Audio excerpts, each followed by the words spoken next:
Part 1. The First Clash. My name is Grace Harper. I'm 32 years old, and I live in Los Angeles. I'm a screenwriter. Maybe that sounds glamorous from the outside, but most of the time, my job is to convince stubborn producers that the world has changed, and stories need to reflect that. I grew up in Venice Beach, surrounded by street artists, skateboarders, and activists who taught me that the quietest voice is often the one that needs to be heard the most. Maybe that's why fighting for my ideas became second nature. When I got the offer to write a screenplay for Montgomery Studios, I was genuinely surprised. They are known as the guardians of tradition, producing timeless, family-friendly films often resistant to the social changes shaping our era. Definitely not the kind of studio I usually worked with. They want something different this time, my agent said, practically buzzing. They want to modernize. The project sounded intriguing, but the condition was clear. I would have to work directly with William Montgomery, the new CEO. He had taken over after his father's death and was famous for his serious demeanor, traditional values, and well-formed opinions about almost everything. He's the kind of guy who probably wears perfectly tailored suits just to walk his dog, my agent joked. I laughed, but a part of me was already bracing for battle. That morning, as I walked into the Montgomery Studios headquarters in Burbank, my heart pounded. The sun was bright, the scent of fresh coffee filled the air, and anxiety thrummed through me. The receptionist guided me through hallways lined with posters of classic films until we reached a large office with a sweeping view of the studios. There, with his back to me, staring out the window, stood William Montgomery. "Miss Harper, thank you for accepting our invitation," he said, turning to face me. His voice was firm, polite, but devoid of warmth. His ice-blue eyes studied me like he was trying to decode my entire existence. I straightened my posture. "Thank you for the opportunity, Mr. Montgomery." He gestured toward the chair across from his massive wooden desk. We dove into the project. Details. Minutes turned into hours. Every suggestion I made about updating the story to be more inclusive and current was met with a rational, polite argument about preserving the essence. "Tradition is what holds our history together," he said. At one point, arms crossed, and ignoring the present is like denying the future, I shot back without thinking. The silence that followed was thick enough to cut with a knife. To my surprise, he gave a small, almost mischievous smile. "Working with you will be interesting." I left the meeting with a stack of notes, a contract to review, and one certainty. That man was the exact opposite of everything I believed in. And somehow, that made everything even more exciting. What I didn't know was that fate had plans far beyond a movie script, because sometimes it's in the clash of worlds that the most powerful stories begin to unfold. Part 2. Lines in the Sand.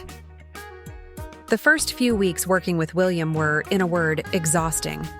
Our meetings were a delicate dance of sharp ideas and sharper retorts. I pushed for character arcs that challenged outdated norms. He insisted on honoring timeless values. Despite our constant clashes, there was an undeniable energy between us, a tension that buzzed just beneath the surface. It was in the way he listened, truly listened, even when disagreeing. It was in the rare moments when his stoic expression softened, almost like he admired my stubbornness.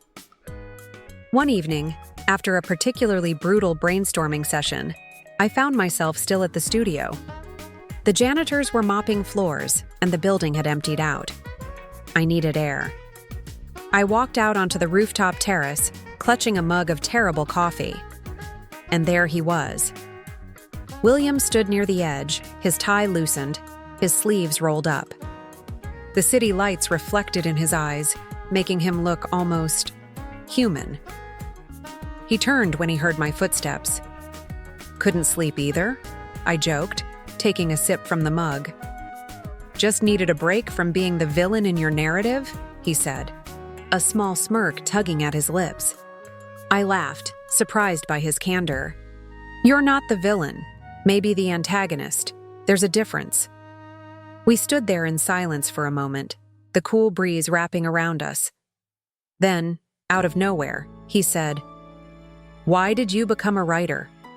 The question caught me off guard. Because stories change people. They show us who we are, who we could be. I guess I believe in their power to spark something better. He nodded slowly. I believe in preserving what's good, what's proven to endure. It hit me then. We weren't enemies. We were two people trying to protect something precious, just seeing it from opposite sides. For the first time, I wondered if our differences were really walls or just different paths leading to the same destination. That night, I realized something dangerous. I didn't just respect William Montgomery, I was starting to like him. Part 3. Cracks in the armor. Our project moved forward slowly, like a river carving through stubborn rock. Meetings stretched into late evenings, debates turned into laughter, and silences became less hostile, more reflective.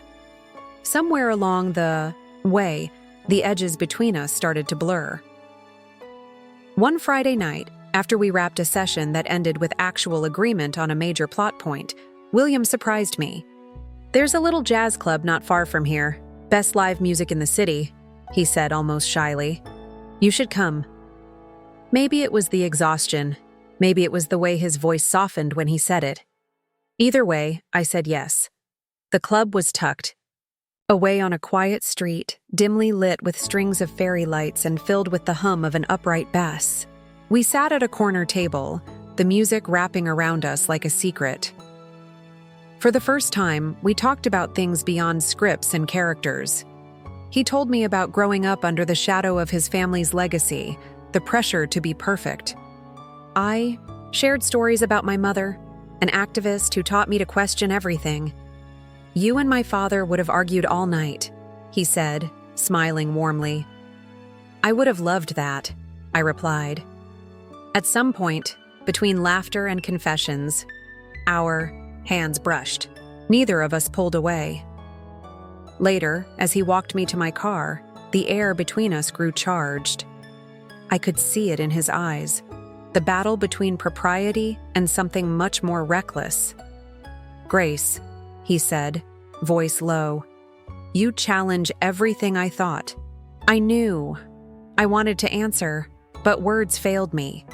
Instead, I stood there, heart pounding, feeling like the ground beneath us was shifting. He didn't kiss me that night, but he didn't have to. Something undeniable had been set into motion, and there was no going back. Part 4. The breaking point. The following weeks felt like walking a tightrope. We danced around the tension, pretending it wasn't there, while every glance, every accidental touch said otherwise. Then came the night of the fundraiser. Montgomery Studios was hosting a black tie event to honor its history. William insisted I attend. "It will be good for you to see what we're trying to protect," he said. I wore a simple black dress, elegant but understated. When I entered the grand ballroom, the sheer opulence nearly knocked the air from my lungs. Chandeliers dripped with crystals, a live orchestra played soft jazz, and every guest seemed plucked from old Hollywood. William found me quickly. His eyes widened slightly when he saw me. "You look stunning." I blushed, suddenly hyper-aware of the way his gaze lingered. He introduced me to board members, to actors who had starred in the studio's golden era. Every handshake and forced smile reminded me that I was an outsider here, a rebel in a kingdom of tradition. As the night wore on, I found myself standing alone near the open bar when I overheard a conversation. A group of executives mocked the woke writer William had hired, laughing at the idea that someone like me could ever understand the studio's legacy. The words stung more than I cared to admit. William appeared at my side just as I turned to leave. "Grace, wait!" "I don't belong here," I said, voice tight. He reached for my hand but stopped short. "You do. More than anyone." Then why does it feel like I'm tearing down everything you love? I whispered. He looked pained. Because change always feels like loss at first. For a moment, I thought he might pull me into his arms. Instead, he let me walk away into the cool night, the sound of the orchestra fading behind me. That night, under a sky littered with stars, I realized the truth. I was in love with a man who stood for everything I had spent my life fighting against, and I had no idea if love would be enough. Part 5. A New Story. The days that followed were painfully quiet. Our meetings became clinical, stripped of the easy banter that had once filled the spaces between our arguments. I buried myself in the script, pouring all my conflicted emotions into the characters, hoping that somehow, somewhere, William would understand. Then came the final table read. The cast gathered, scripts in hand, and as they breathed life into our story, I could see it. The fusion of tradition and change. It wasn't one winning over the other. It was a new thing entirely. Afterward, as the room emptied, William approached me. For a moment, neither of us spoke. "You changed the ending?" he said. "I had to," I replied, heart pounding. He smiled, small but real. "And you made it better." It was not an admission of defeat. It was something braver. An acknowledgement that evolution wasn't betrayal. It was survival. "Grace," he said, stepping closer, "you never tore anything down. You built something new. With me." My throat tightened. I didn't want to lose you. His hand brushed mine, tentative at first, then firmer. "You won't." And then, finally, he kissed me. It wasn't the perfect, sweeping Hollywood kiss. It was messy. A little desperate, filled with all the fears and hopes we had fought so hard to hide. It was real. When we broke apart, he rested his forehead against mine. "Stay." "Always," I whispered. Months later, our film premiered to rave reviews, hailed as a bridge between eras. William and I sat in the back row, hands intertwined, knowing we had created something neither of us could have done alone. Love hadn't erased our differences. It had honored them, woven them into something stronger. And somewhere along the way, two stubborn hearts realized that when worlds collide, sometimes they don't destroy each other. They build a new one together. The end.